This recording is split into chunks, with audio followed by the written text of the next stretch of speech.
오늘은 사이토 히토리시 책 부자의 인간관계 책을 같이 낭독하겠습니다. 제가 오늘은 감기에 걸린 관계로 좀 목소리가 촬영하지 않을 수가 있는 점 이해해 주시기 바랍니다.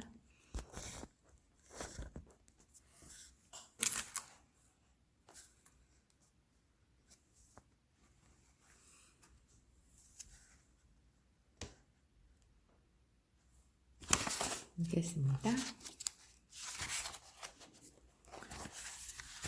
돈에 대해 진지해질수록 더 많은 돈을 끌어당긴다. 세상에는 끌려옴의 법칙이라는 것이 적용합니다. 이렇게 하고 싶어, 이렇게 되고 싶어 라고 생각하면 정말로 그 일들이 실현되는 거죠. 세상에는 끌려옴의 법칙이라는 것이 작용합니다. 이렇게 하고 싶어, 이렇게 되고 싶어 라고 항상 생각하면 정말로 그 일들이 실현되는 거죠. 돈에도 이 끌려옴의 법칙이 작용합니다. 다만 돈을 돈 이외의 것들보다 더 진지하게 생각하지 않으면 돈은 끌려오지 않습니다. 사실 돈에 대한 진지한 정도가 그 사람에게 들어오는 돈의 액수를 결정합니다. 오늘 당신이 진지하게 나는 지금보다 훨씬 많은 돈을 벌 거야 라고 결심했다고 칩시다. 그러면 당신에게 붙어있던 지도령이 바뀝니다. 지도령이란 일이나 재능 등 어떤 전문적인 분야에서 당신을 지도해주는 영을 뜻합니다. 그래서 지도령은 특히 일을 하고 있는 사람에게 잘 붙어 있습니다. 그런데 지도령은 때맞춤 교대라는 재미있는 성질을 갖고 있답니다. 그렇다면 지도령이 교대하는 때는 언제일까요? 바로 자신이 붙어있는 사람의 생각이 바뀔 때입니다. 예컨대 당신이 오늘부터 돈 버는 것에 대해 아주 진지하게 생각하게 됐어 라고 생각하면 보이지 않는 세상에서는 다음과 같은 일이 일어납니다. 지금까지 당신에게 붙어있던 빈둥거리는 감각의 지도령이 왠지 이 사람이 돈을 버는 일에 대해 전보다 진지해진 것 같군. 그럼 돈에 대해 잘 아는 지도령과 자리를 좀 바꿔볼까라며 선수교대를 요청하게 됩니다. 그렇게 교대되어 들어오는 것이 진짜로 돈을 벌게 해주는 지도령입니다. 이렇게 지도령이 바뀌면 무슨 일이 일어날까요? 우선 번뜩이는 생각과 아이디어가 솟아납니다. 또 돈을 벌기 위해 필요한 것이 계속 떠오르게 되지요. 또 당신에게 떼돈이 생길 찬스가 잇따라 온다든지 같이 있으면 계속 돈을 벌 수 있는 비즈니스 파트너를 만나는 일이 생깁니다. 그러니 부자가 되고 싶은 사람은 당장 오늘부터 돈을 벌고 싶어 라고 진지하게 생각하세요. 돈을 벌고 싶어. 그렇게 하면 당신의 지도령이 교대를 요청하게 됩니다. 반대로 먹고 살 만큼만 돈이 있으면 되지 뭐. 지금 수입으로도 살만하니까 그걸로 됐어. 팍팍 벌어봤자 가족들한테 미안해질 뿐인데 뭐. 용돈벌이만 하자. 이와 같은 생각을 하면 절대로 그 이상의 돈을 벌 수가 없습니다. 그 사람에게는 빈둥거리는 감각의 지도령이 언제까지나 붙어있게 되거든요. 이처럼 당신의 기분과 생각에 따라 어떤 지도령이 붙는지가 결정된다는 사실을 기억하세요.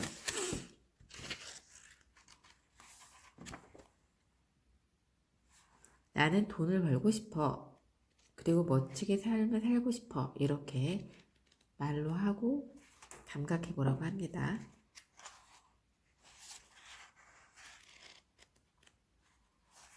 자존감이 높을 때 도전도 쉬워진다. 저는 마지막에는 반드시 성공할 거예요. 죄송합니다. 우리는 이런 강한 믿음을 갖고 있는 사람을 자존감이 높다고 말합니다. 운이 좋은 사람, 성공을 거머쥔 사람은 이런 자존감이 유독 높다고 할 수 있습니다. 예를 들어 일을 하다 상사에게 크게 혼나 실수를 했다고 칩시다. 이 경우에 자존감이 높은 사람은 이번에는 실수했지만 다음에는 그 부분을 고치면 돼. 그러니까 내일은 분명히 더 잘할 수 있을 거야 하며 자신을 바로잡는 데 빠릅니다. 그리고 다음 날에도 과감하게 도전하기 때문에 결국 마지막에는 잘 될 수밖에 없습니다. 반대로 자존감이 낮은 사람은 자신을 바로잡는 데 아주 오래 걸립니다. 한번 실수를 하고 나면 애초에 나 같은 건 안 돼. 거봐 이번에도 실수했잖아 라며 자기 비하를 하기 시작합니다. 그리고 다음 도전을 할 때까지 시간을 질질 끌면서 고민만 하거나 도전하는 것 자체를 포기하죠.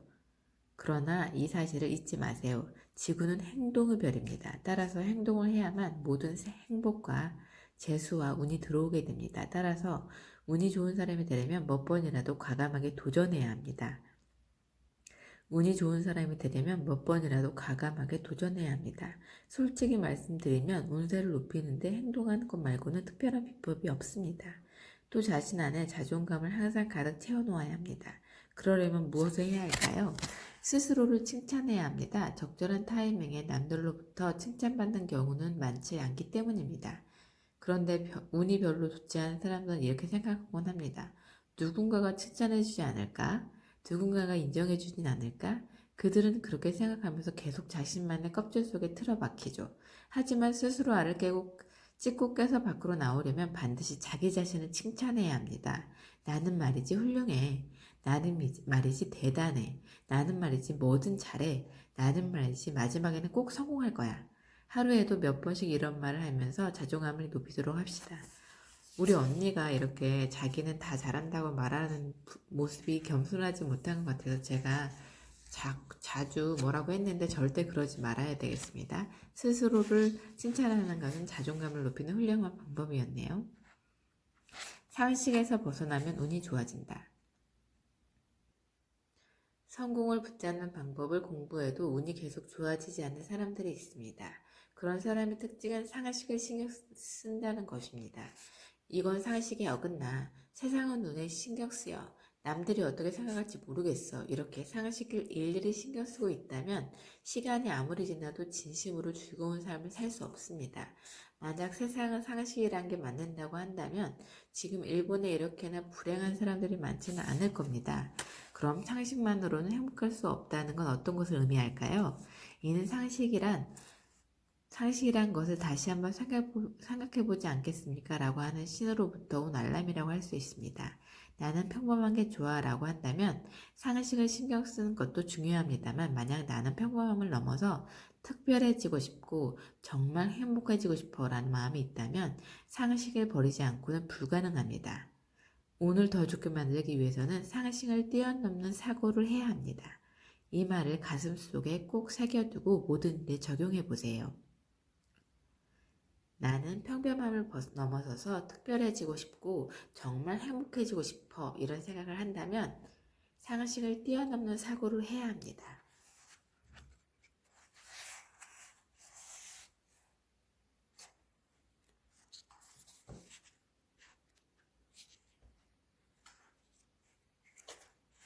거드름을 피우지 말되 무시를 당해서도 안 된다. 누구에게나 상냥한 것은 최고 미덕입니다. 하지만 앞서 말했듯이 상냥한 사람이 가진 최대의 결점은 사람들에게 무시당하기 쉽다는 것입니다. 그런데 이러한 상황에서 구제받을 수 있는 마법의 말이 있습니다.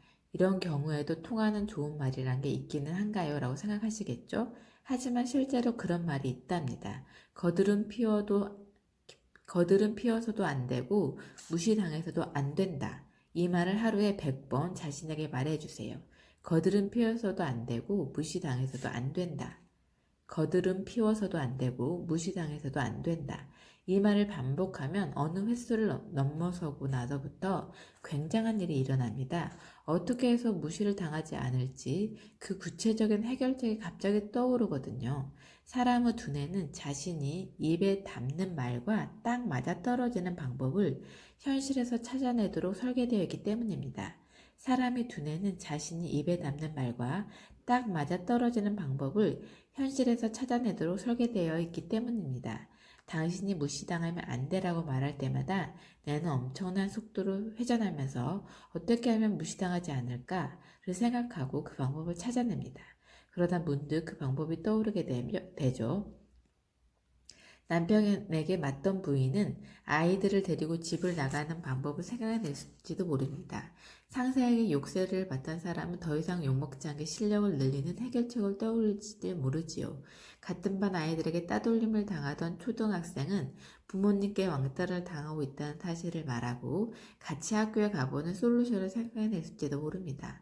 어쨌든 이 마법의 말을 하면 당신에게 있어 가장 좋은 해결책이 떠오르게 됩니다. 게다가 이 마법의 한마디 앞에는 거드름 피워서는 안 된다고 하는 말이 붙어 있죠. 그래서 거드름을 피우는 것과 같은 싫은 태도를 취하지 않고도 좋은 사람인 채 사태를 해결할 수 있게 도와줍니다. 따라서 위 문장이야말로 좋은 사람일수록 반드시 기억해야 하는 마법의 말이라 할 수 있습니다. 여기에서 중요한 포인트는 자기가 한 말을 하게 되면 두뇌가 그 말과 딱 맞아떨어지는 방법을 현실적으로 설계를 한다는 겁니다. 그러니까 만약에 남편에게 좀 더 사랑받고 싶은 사람은 나는 남편에게 많이 사랑받고 있어. 충분히 사랑받고 있어. 이 말을 여러 번 되풀이하면 될 것 같습니다. 상담도 잘못하면 마이너스다. 사람들은 좋은 사람에게 자주 상담을 하러 옵니다. 상담에는 두 가지 종류가 있습니다. 먼저 순수하게 고민에 관한 해결책을 얻으면 좋겠다는 의도로 하는 상담이 있지요. 저 또한 이런 생각으로 찾아오는 사람에게는 도움이 될 만한 것을 아낌없이 알려주고 싶어집니다. 그러면 상대 역시 고맙습니다. 덕분에 도움이 되었습니다. 라고 기뻐하며 웃는 얼굴로 돌아가게 되죠. 반면 다른 종류의 상담은 골치가 좀 아픕니다. 상담이라고는 하지만 실은 자기 넋두리와 푸념을 누가 좀 들어주면 좋겠어. 이런 목적으로 다가오는 것이거든요. 사실 이것은 엄밀히 말해 상담이 아닙니다. 만약 상대가 당신에게 넋두리와 푸념을 우러놓고 본인은 속이 시원해진다. 그리고 정작 이야기를 들어주는 당신은 피곤해서 녹초가 된다. 그렇다면 이는 당신의 에너지를 상대에게 빼앗기는 꼴입니다. 상대는 당신으로부터 에너지를 뺏어가 자신의 마음을 채움으로써 이야기를 하기 전보다 생기가 돌기 시작합니다. 이것을 저는 상담이라는 이름의 에너지 도둑이라고 부릅니다. 상담을 받은 본인은 자기가 도둑이 될 줄도 모르고 이런 행동을 계속하는 것이지요. 기억하세요. 당신은 자신의 소중한 에너지를 상대에게 퍼줄 필요가 없습니다. 상대가 상담할 게 있어라고 말하기에 좀 들어봤더니 불평이나 푸념을 하고 있는 것뿐이라면 단호하게 이렇게 말해보세요. 혹시 상담이라는 이름의 에너지 도둑이라는 이야기를 알아? 그리고 지금까지 제가 해드렸던 이야기를 해주세요. 그러면 상대는 문득 자기가 무슨 짓을 하고 있는지 깨달을지 모릅니다. 마음이 지쳐 있거나 스트레스가 쌓이면 자기 안의 생명 에너지가 줄어듭니다. 그런데 이 생명 에너지는 남으로부터 빼앗아와 보충할 수도 있습니다. 그리고 그렇게 남에게 빼앗아 올 때 소위 에너지 도둑이 되는 것이지요. 하지만 굳이 남에게서 에너지를 뺏지 않아도 생명 에너지를 보충할 수 있는 방법은 얼마든지 있습니다. 예를 들면 자연을 풍부히 느낄 수 있는 공원을 찾아서 나무와 잠시 접하는 겁니다. 아니면 이른 시간에 일어나 아침 햇살을 받으며 천천히 산보를 할 수도 있고요. 또 자신을 칭찬함으로써 줄어든 에너지를 보충할 수도 있죠. 이런 행동만으로도 줄어든 에너지를 충분히 보충할 수 있습니다. 남에게서 에너지를 뺏는 것이야말로 가장 악랄한 에너지 보충 방법입니다. 특히 좋은 사람일수록 에너지를 뺏기기 쉽기 때문에 꼭 주의해 주세요.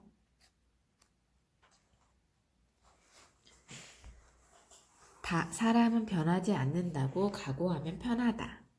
인간관계에 대한 고민은 사실 어떤 것이 대부분이라 생각합니다. 그 어떤 것이란 다른 사람이 당신의 뜻대로 되지 않는 것일 테죠. 예를 들어 자녀가 자신이 권하는 진로와는 전혀 다른 길을 선택해버리는 경우가 있죠. 남편은 바람기나 호색한 기질이 고쳐지지 않는 경우도 있고요.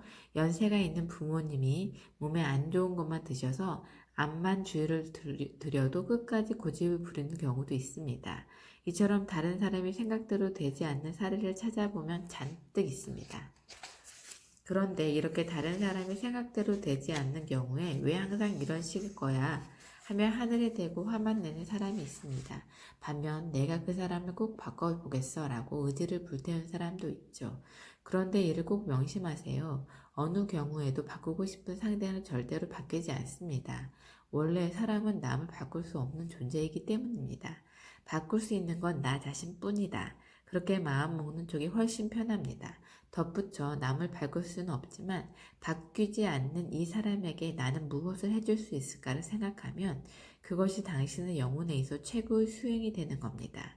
설사 부모 자식 부부간이라도 상대의 사고방식을 바꾸자라고 생각하면 엄청난 에너지를 필요로 합니다. 이 사람도 이 사람대로 어쩔 수 없겠지. 그럼 나는 이 사람에게 무엇을 해줄 수 있을까라고 생각하고 이렇게 마음이 유연해져야 비로소 상대의 장점이 잔뜩 보이기 시작합니다. 마음이 유연해지면 바로 파동이 변하고 그로 인해 상대의 파동이 변하기도 합니다. 그리고 기적이 일어나 상대의 마음과 사고방식이 갑자기 변하기도 하죠. 즉 상대는 바뀌지 않는다고 마음 먹는 것만으로 이러한 기적을 일으킬 수도 있는 겁니다.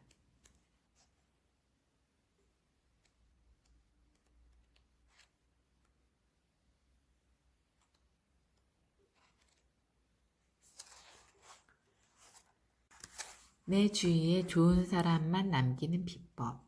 주변에 민폐가 되는 사람이나 싫은 사람이 생기면 어떻게 하나요? 대부분 내 주변에 이렇게 폐를 끼치는 사람이 있어서 말이야 하며 남에게 푸념한다든지 상담을 한다든지 할 겁니다. 그런데 이런 말을 하기 시작하면 실제로 그런 사람들이 언제까지나 당신 주변에 맴돌게 됩니다. 계속 강조했듯 사람은 평소에 자신이 입에 담고 있는 일을 끌어당기니까요. 사람은 평소에 자신이 입에 담고 있는 일을 끌어당기니까요. 쟤는 매번 폐를 끼쳐 그 사람이 정말로 싫어졌어 라는 말을 늘 입에 담고 살면 내일도 또 같은 말을 해야만 하는 일이 생깁니다. 그러면 어떻게 해야 할까요? 민폐가 된 사람이나 싫은 사람을 보고도 이렇게 말해보세요. 내 주변에는 좋은 사람밖에 없어. 이렇게 자신의 이상을 몇 번이고 말하면 어느 날 갑자기 기적이 일어납니다. 정말로 좋은 사람만 남게 되는 것이지요. 또 싫어하는 사람이 갑자기 사정이 생겨 당신 근처에 못 오게 된다든지 하는 식으로 어느새 싫은 사람이 사라지게 됩니다. 이것이 언어가 갖고 있는 마법의 힘입니다.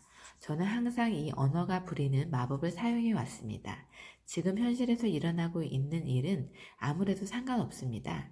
아무리 싫은 사람이 나타나도 내 주변에는 좋은 사람밖에 없어라고 말하면 정말로 그렇게 됩니다. 굳이 본인이 나서서 패기치는 사람을 혼내주거나 그들에 대해 불평하지 않아도 싫은 사람의 저절로 사라지는 것이지요. 그렇게 되느냐 마느냐는 당신이 입에 담는 말 한마디에 걸려 있습니다. 정말로 신기한 일이지만 이것이 바로 언어가 갖고 있는 마법의 힘입니다.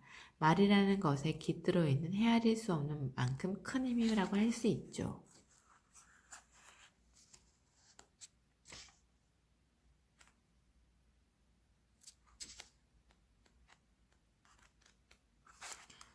걱정은 방어 본능에 불과하다.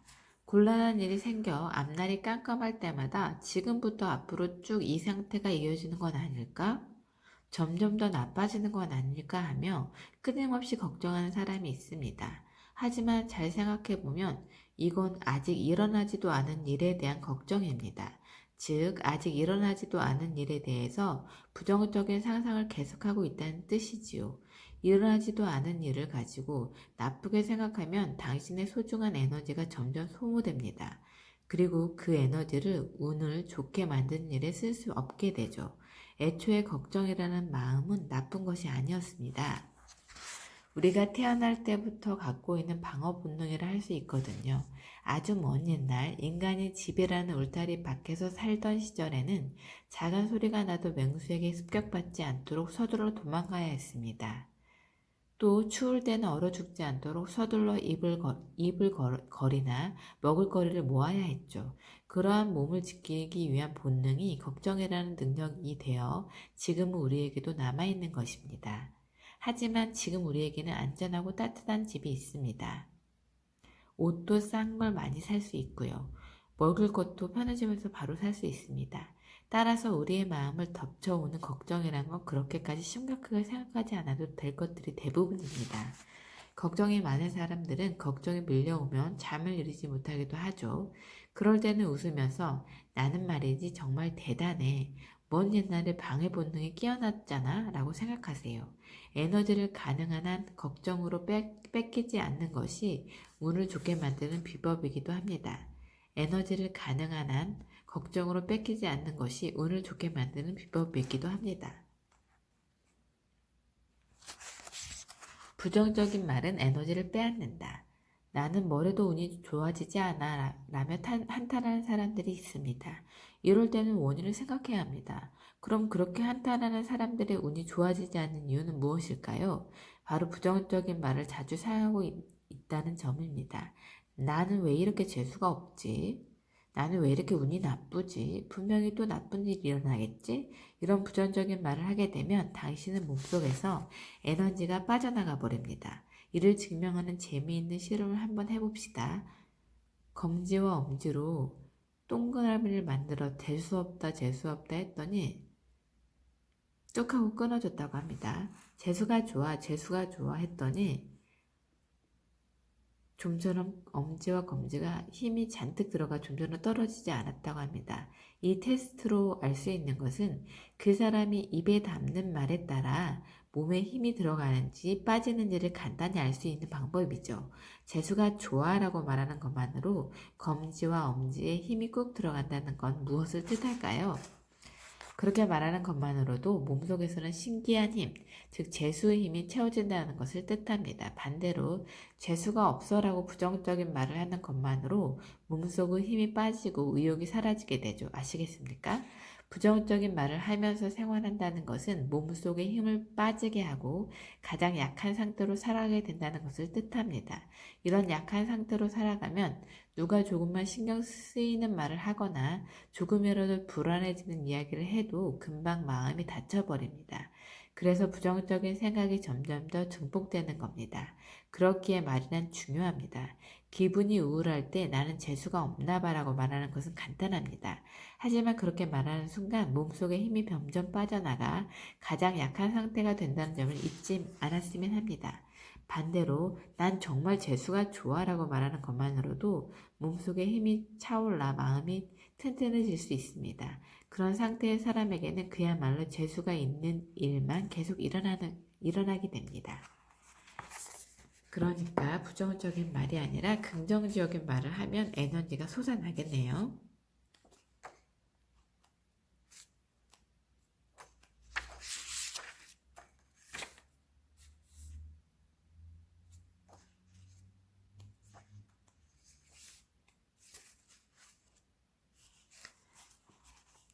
마지막으로 부인이 아름다워지면 가정의 운이 좋아진다는 부분입니다.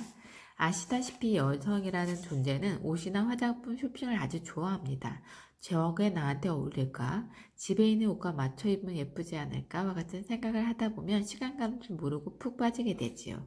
그런데 그럴 때 어떤 남성들은 빨리 정하면 좋겠는데 전에도 같은 거 샀잖아. 와 같은 말을 던집니다. 하지만 여성이 아름다워지는 것은 그 집의 운을 좋게 만드는데 매우 중요합니다. 여성이 아름다워지면 가족 전부가 행복해지거든요. 부인이 아름답고 생기가 넘치면 다른 가족들이 그걸 보고 즐거워할 수 있기 때문입니다. 이는 집안에 행복의 신이 있는 것과 같습니다. 부인이 아름답게 하고 있으면 신기하게도 남편의 일도 잘 풀립니다.